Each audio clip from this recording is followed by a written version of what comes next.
I'm so happy to be here again. I hope you are listening to me well. So today we have a lovely couple, Emma and Pablo. They run a business, a wellness business in Toronto. And I'm so excited to talk about it because it's an exciting topic. So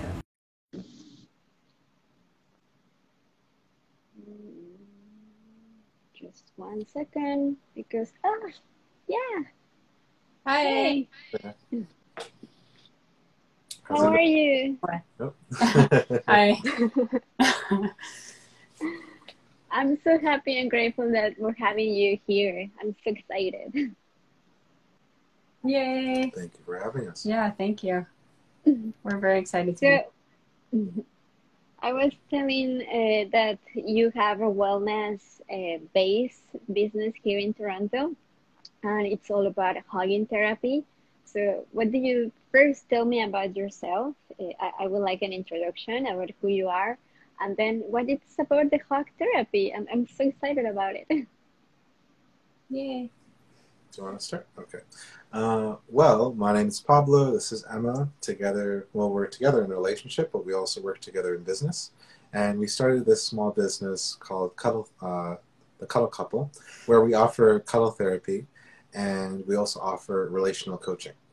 Both kind of go hand in hand in helping people connect more with their bodies and with each other on more emotional and feeling physical based levels. A lot of the times we can operate from the neck up and we're always thinking and analyzing everything. So kind of finding a way to move back in the body in a very innocent way through cuddling and a very vulnerable way through cuddling can really help people start to notice what is it that their body's really longing for, what is it they're really looking for in connection, versus what is it their mind tells them they ought to be looking for in connection, or they ought to be looking for in just anything, really.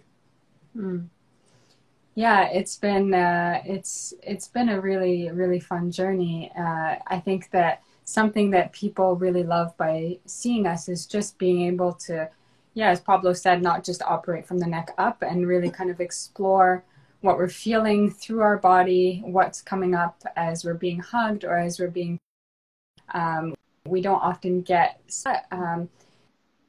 traditional talk therapy, where we're sitting in, chairs on opposite sides of the room. So here we get to kind of explore and see what's coming up and see what we want to talk about, see where we want to go in life, while also being like really cared for and getting those hugs and that touch in.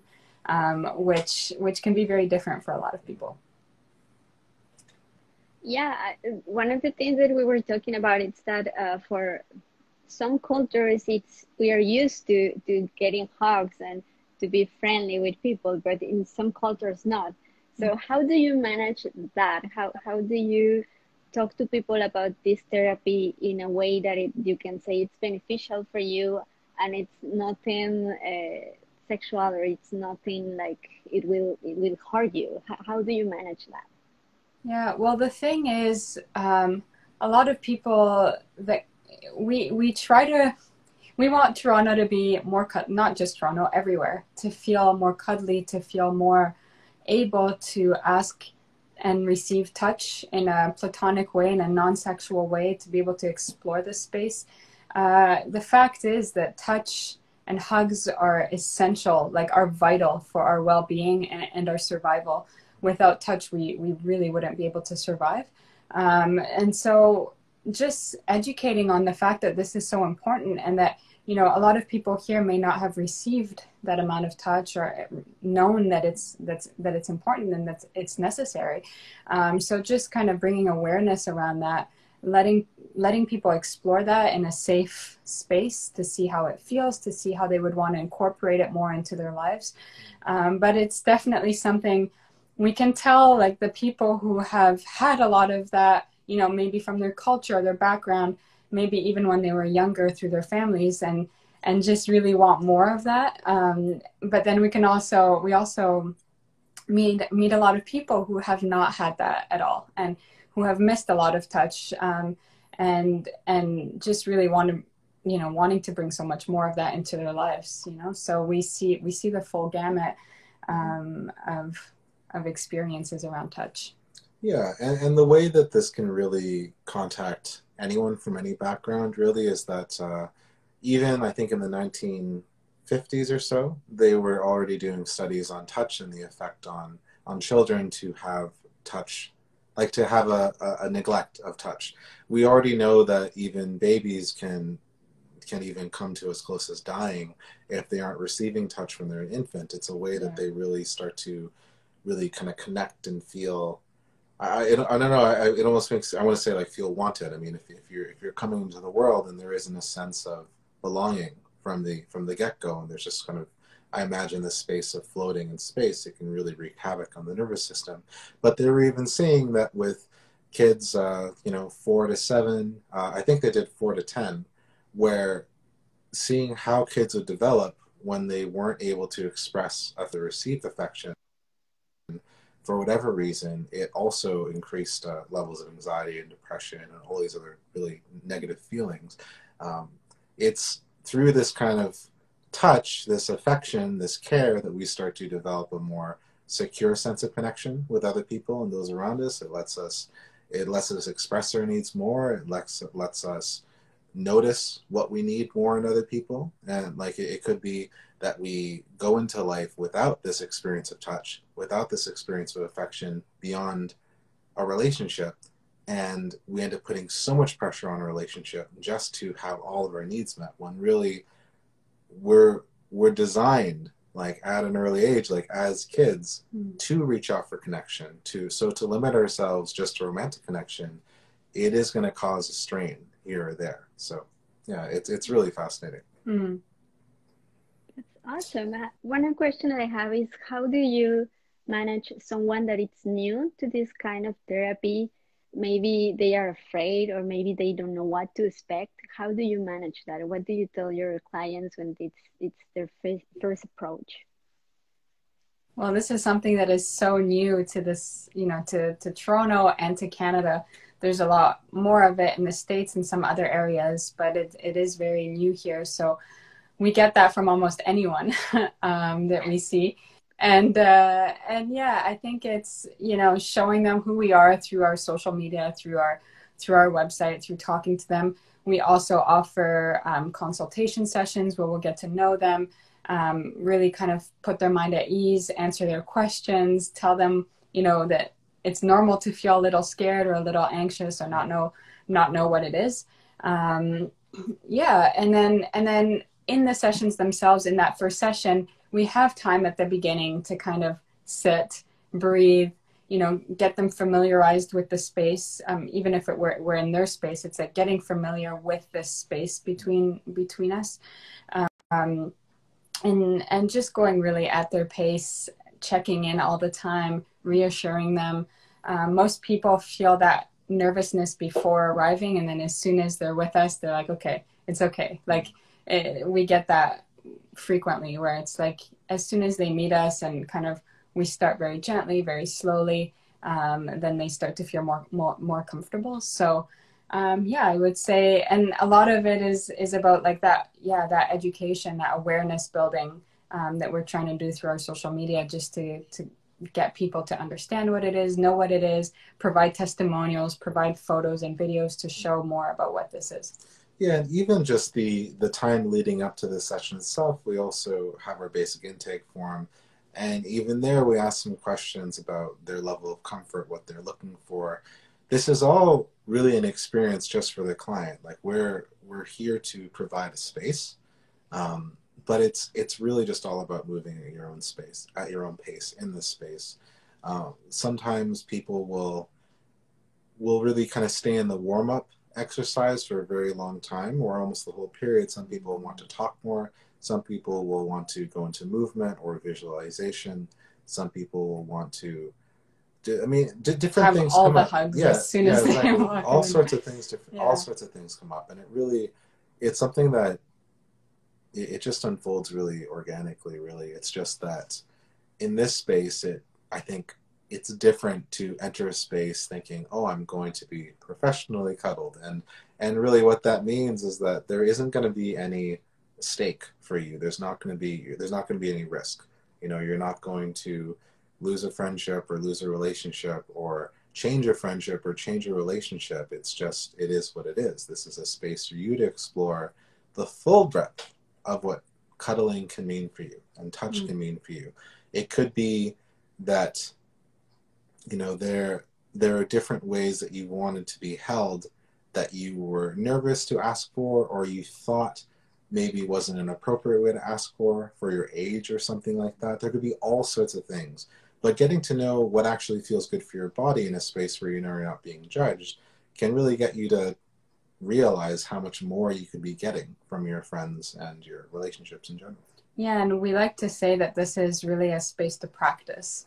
So it's like, it's not just practicing touch, but it's also practicing asking for what you want. It's practicing saying no when it feels too much. It's practicing saying, I want more of this, you know, or can you come a little closer, or can you squeeze a little more, whatever it is. It's you know, asking and using your voice. It's practicing, yeah, feeling all the things that you would, like, I know that when I started being more touched and being in more of those cuddly situations where I didn't have that growing up at all. So once I was starting to get more into those situations, like, I had so many questions and I had so many feelings and I didn't know who to talk to or how to process them. It's amazing how much can come up when you're not used to that, even though you really might want that. So it's a space to just kind of explore that and practice for real life, like for you know, how it'll be like in your day-to-day life. So as opposed to just talking, we're actually doing a lot of the things that you would be doing in your day-to-day life. That's amazing. I'm curious, where did the idea come from? One day you decided that you want to start this, or how did you came with this? Yeah, I think we both just have always gotten a lot from touch. I had a lot more experience with having more touch in my life. Like Emma was saying, when she was younger, she had a lot less experience with that. If anything, just felt like something that was neglected or kind of left by the wayside. But what we both came to is noticing how important it is for our own mental health and our own sense of well-being, and then also noticing how important that's been for other people throughout both of our lives. So I think it's something that was inspired from a very innocent place of just knowing that this makes us feel good, this makes other people feel good. Why not help other and more people explore that sense of touch without having to feel scared or worried about being judged or anything like that? Because you know, we have 100 or so years on this planet. I think it's really important to have spaces to explore all sides of your own existence. And so in this space, you get to explore parts of the emotional sides that come up and also the physical sides that come up and how they interact with one another and how we can better explore our own vulnerability when interacting with another person without it having to be attributed to fear or judgment or rejection or anything like that, where we can just kind of stand and be proud and happy and joyful when we're expressing ourselves and our needs. Great. One question is about with the pandemic. What are the challenges that you have to overcome with this? Because I've been hugging, it's touching. So with the pandemic, how did you adapt? How are you doing it right now? Yeah, so we have been, so the times that we have been able to meet in person, we have been, you know, making all efforts to meet in person, using all the safety precautions that we have to use. So washing hands, sanitizing, using masks. So even now our sessions are still with masks on. But during the pandemic, we really focused on the coaching, like the more verbal aspects of what we would do within our sessions in person. Because we both have backgrounds in coaching, we both have backgrounds in meditation and movement and dance. And yeah, so there's a lot that we can bring to sessions that doesn't have to have just the touch aspect. There's a lot that we can talk through. There's a lot relating to how we relate to people and objects and the world and ourselves that we can talk about. And just so yeah, we call this relational coaching, and we have had quite a few sessions during the pandemic, just through Zoom, doing this relational coaching, and it's been really useful because it's allowed clients to really talk through, what they may want, what their challenges have been, what they feel like they might need more, what they would want to explore more, how they're feeling during this pandemic, like just looking at kind of how they relate, what has come up in the past, all these things are really useful to talk about. And something also I feel like we forget to mention sometimes is that this isn't something that's just for people who are single or alone for whatever reason. This is also for couples and just groups as well. Like people have come to us with like 2 or more people, and it's like whether it's on Zoom or in person, it can also be a space to, have that mediation where we can kind of start to notice when someone might be, like an example I could give is one person, maybe like in their heart really wanting touch and really wanting affection in a moment, but the way they reach for it can feel threatening to their partner for whatever reason. And there's a whole history there. But consequently, that partner can then act very defensively. And if someone's feeling threatened, it's going to come across as more aggressive. And so you have one person coming with a vulnerable reaching out, and the other person very aggressively being like, no, don't do that. Or like, stop doing that. Or why are you doing that? And slowing those moments down and noticing like, okay, this person is experiencing fear because of this story, and this other person is feeling deep rejection also because of this other story. Because the thing is that both sides are true. On one hand, you have one person who they're feeling threatened, and that's very real, and we can talk about that. But on the other hand, we also have this other person who's feeling deeply rejected, and we can also talk about that. But finding time to slow down in those moments like just completely avoids a lot of fights and completely resolves a lot of tension that may have been building up over time. That's something we've definitely seen whenever we work with couples.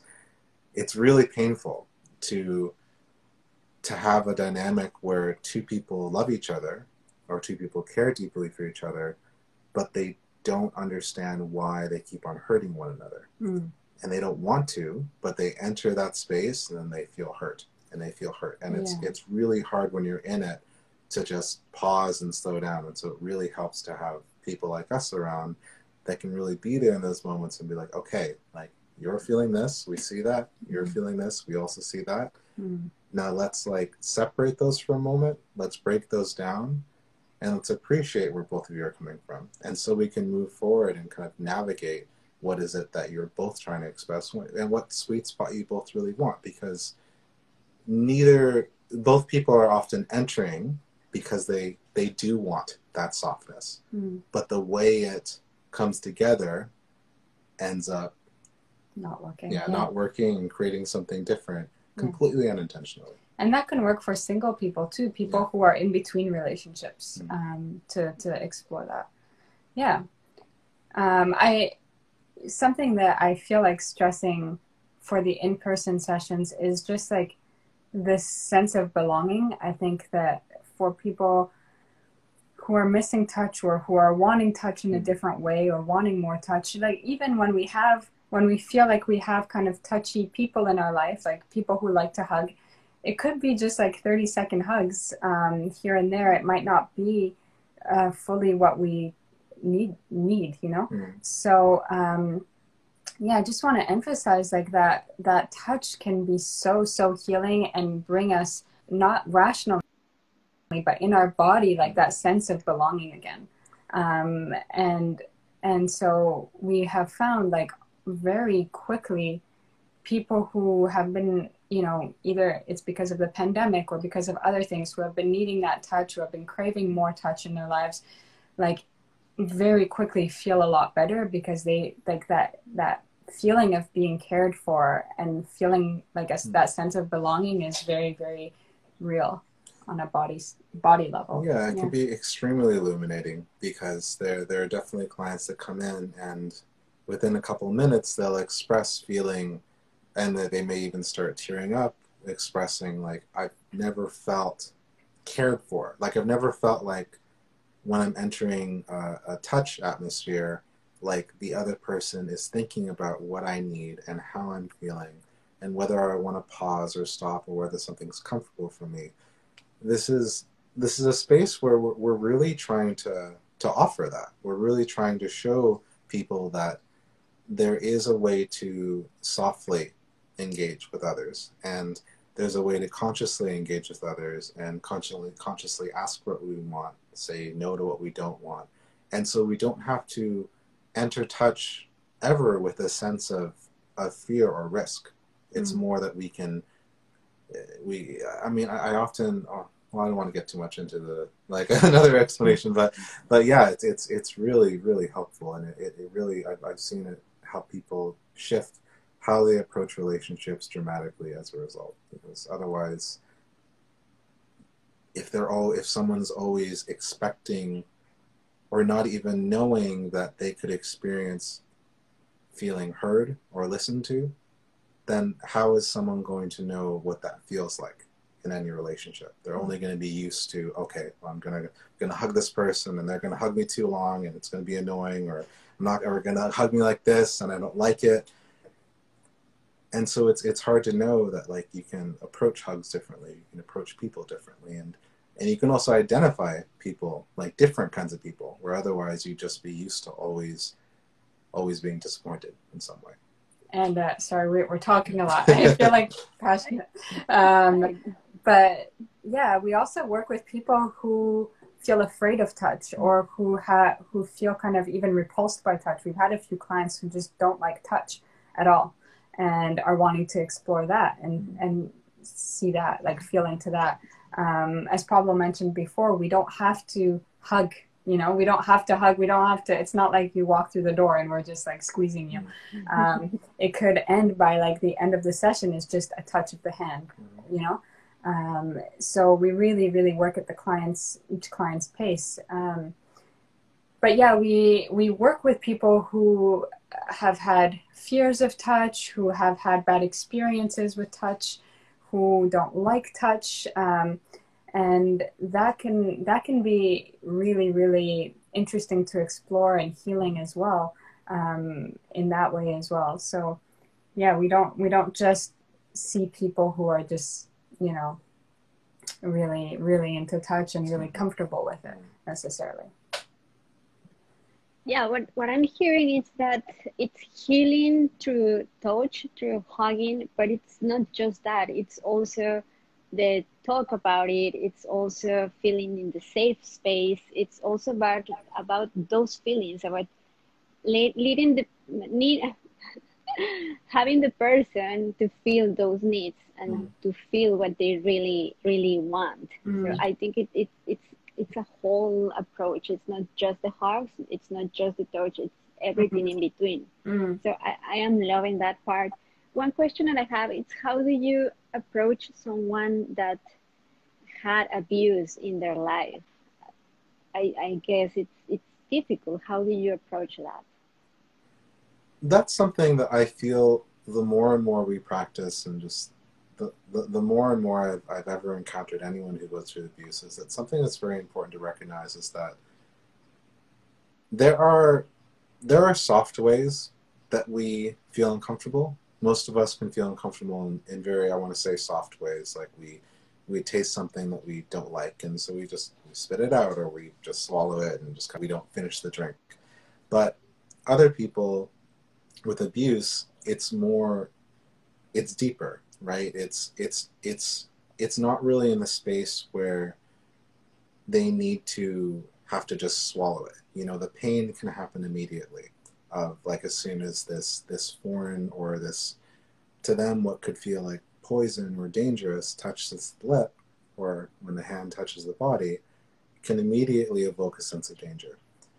And so what's really important is to just continually remind them that we're only going to move at their own pace, and really all the rules are set by them, because whenever you've gone through abuse, your freedoms are taken away, right? Like your sense of empowerment can be really stripped from you. And so being able to have a space to kind of slowly practice what it feels like to refamiliarize yourself with what comfort feels like is something that's extremely personal and can only really be done at your own pace. Even more than anything else that we're doing. If just sitting in the room with us, knowing that we could cuddle is something that you can practice and kind of get used to and feel, that's a very valid part of the experience. It's if holding a hand is kind of where your edge is, then that's also a very valid experience. You know, if sitting back to back is where your edge is, that's also a very valid experience. It's really important not to try to push these edges. It's more just slowly getting to know where these edges are, because this is what is safe for the person in those moments. This is what, despite the damage that was done through abuse, these are the parts that remain somewhat safe. It's important to kind of use those spaces to remind the body, like, okay, this is okay, this is okay, this is okay. And slowly, as trust is built between the three of us or four of us or what have you, you would then move forward step by step with curiosity. You know, like maybe it's holding the hand in a slightly different way. Maybe it's applying a little bit more weight when you're back to back. Maybe it's sitting closer in space together. Maybe it's making eye contact. That's a whole other thing. But it's all just about keeping things really slow and at the pace of the other person, because we're only ever going to be where we're at. And so it's important not to kind of try to rush anything. Yeah, and I want to add that some people are more comfortable with one of us versus the other. And we get that a lot. We get, I've had some trauma around like a man or a woman in the past. And that can be, when you're talking about, do you want it? Sorry, our bunny is making a lot of noise right now. But yeah, if speaking of like being uncomfortable before that first session, this is something that can come up. It's like, I don't feel comfortable with one person. I don't feel comfortable with that. And so something that we really encourage is doing all of our sessions together. But that, one person doesn't have to be touching at all, that person can just be supportive or help with breath or help with relaxing or just be in the space and offer support. But we find that anyone who kind of enters that space with us, it's like a really beautiful way to explore different energies, to explore different senses of touch, and to explore what may have felt really sensitive before, in a safe space. So I just want to put that out there, because that is something that comes up quite frequently, but that people actually end up enjoying once they meet us, and especially knowing that it doesn't have to be a certain way. Like they can kind of dictate that. Yeah, and it's all case by case, because the thing is that someone could be coming to us with a serious history of abuse from men, and for them, like, as long as we know that's real and true, like as long as we talk about it, like someone isn't just going to say that, we talk about that a bit, it can be very helpful for that person to just work with Emma for a time. And it's not a goal, but it can be very positive for the client to kind of get to know me at some point at a later date, to then, like, once she or he feels comfortable with Emma, then they can start kind of refamiliarizing themselves with being in the space of a man, without even having to touch. But it's just, again, like kind of getting it in their bodies, like refamiliarizing that, like, okay, like this is where I am right now. Like, this is a reality. I'm hugging Emma. Emma's hugging me. Pablo's over here. He's a man, but nothing bad is happening, for instance.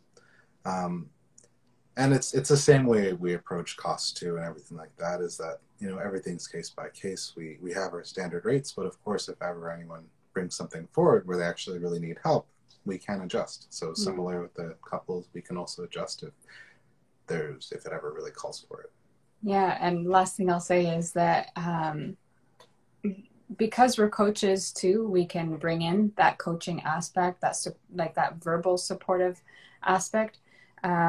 But sessions can be completely silent. You know, they can be completely just about relaxation. They can just be about feeling that, like, okay, someone's taking care of me for once, you know, or, you know, just feeling like that deep kind of body relaxation.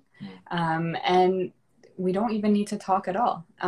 Whereas other people will really want to kind of work through things or explore or talk at the same time.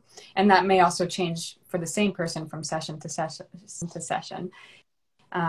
So yeah, there is that flexibility in that way. Yeah, and not to say that the talking is synonymous with like exploring something, or not talking is synonymous with not exploring something. Some people can be more nonverbal, and that's okay as well. Yeah. And I have to ask, does the bunny, it's part of the therapy? Well, we offer the option of hugging the bunny for sure. Some of our clients like to have, you know, a little bit of the pellets and put them on their bellies so that the bunny will just come on their belly. And as the bunny's eating, you can just pet the bunny. Yeah, some people really enjoy that. So we do incorporate the bunny, you know, as the client wants. Some people really want to, like, that's the first thing they go to. It's like, you know, don't mind them. Like, I want to cuddle the bunny. Yeah. Yeah. So thankfully, it's a very, very kind of cuddly and gentle bunny. But the bunny can also be far away if that's not what they want. So, yeah. Okay, well, we're running out of time, and I want to thank you for being here, for explaining what you do. And I have a final question. What would you say to people who wants to experience this hugging, this healing through hugging, that maybe they don't want to go with you right now because they don't have money, or they are waiting for somebody else? What would you tell them to do right now, like to start healing through hugging, to start experience this touching? Yeah, something that we were recommending during the pandemic when we couldn't touch anyone or have in-person sessions with anyone was to recommend people to search for their own cuddling partners or cuddle buddies. And that can be done in a safe way. You can actually create like a little contract for yourself between friends to say, okay, these are the boundaries. We're not going to go into the sexual or romantic area. Like, you know, you can create little boundaries for that. But then, yeah, you can reach out to like a friend or two friends and have like regular cuddling sessions together. That can be really, really powerful. We're also going to be creating cuddling events in the future. So yeah, where we'll have like groups of people, you know, where anyone can just come and be cuddled by the group, or yeah, so that'll be an option. Looking at Instagram, like our Instagram, we try to keep it really positive, really warm, really motivational, providing information. So like, I mean, I'll selfishly say our page is great, but like, you know, pages like that feel really in line with kind of those feelings. Even watching, following Instagram pages or YouTube pages or whatever of animals, of people cuddling animals too, that can create really good feelings just to be watching that. So those kinds of things, like creating an environment around that, is really helpful in starting to kind of orient your life in that way and think of like, what could I do? Within the home, you could also do what they've talked a lot about during COVID, which is like using your hands, using touch, like gardening, cooking, like baking, doing different things with your hands. taking baths, like anything that will like really activate, you know, your touch senses, your like that can be really healing in and of itself, even when you're alone. So that's what I would recommend. Yeah, a writing exercise I would recommend for most people is just to take time to write about what you would want in a cuddle session, or what you would want when you're, and yeah, you could break it down versus like a cuddle session versus cuddling with a friend, hugging a friend, or cuddling with a romantic partner. Mm-hmm. And then kind of compare that to what your consistent reality has been, and just kind of getting to know that a little bit more. Mm-hmm. Not to put too much emphasis on what your consistent reality has been, but more emphasis on where you want to be. And so then you can start kind of laying out a map for yourself, like a mental map of like, okay, like this is something I really want to start leaning into more. How can I be more curious about how I do that to my body? Yeah, and you may not have until now like explored ways that you could be in community with people who are more touch oriented. Like there are different communities that are like that, and I'm sure fitness is even one of them. Like there is touch in different ways. There's connection, like there's real connection in different ways. So there are different spaces that can offer more of that, you know, until you really start thinking about this, you may not even have considered that. So yeah, there's so much positive, and like there's so many benefits to touch, to being hugged, to like that feeling of community and connectedness. And yeah, we'd be happy to talk to anyone who's interested in this. But yeah, we definitely encourage you to explore this on your own as well. Where can they reach us? Yeah, so I mean, they can reach us. Yeah. I mean, so we're at the Cuddle Couple on Instagram and on Facebook. So it's always the Cuddle Couple. And then our website is thecuddlecouple.com. Great. Thank you so much. I want to hug you right now. Yes. Soon. Yes. Yes. Yeah, thank you so much. I feel like we talked a lot. I hope this was helpful. It was perfect. That's the idea, that people know you and know what are you doing, and what is this thing that it's amazing, that it's hugging, because I love hugging people, and that it's not just hugging. It's truly a heal process, and it's truly knowing yourself. So thank you so much, and have a great day. Thank you. Thank you for this space. Take care. Take care. See you. You too. Bye. Bye.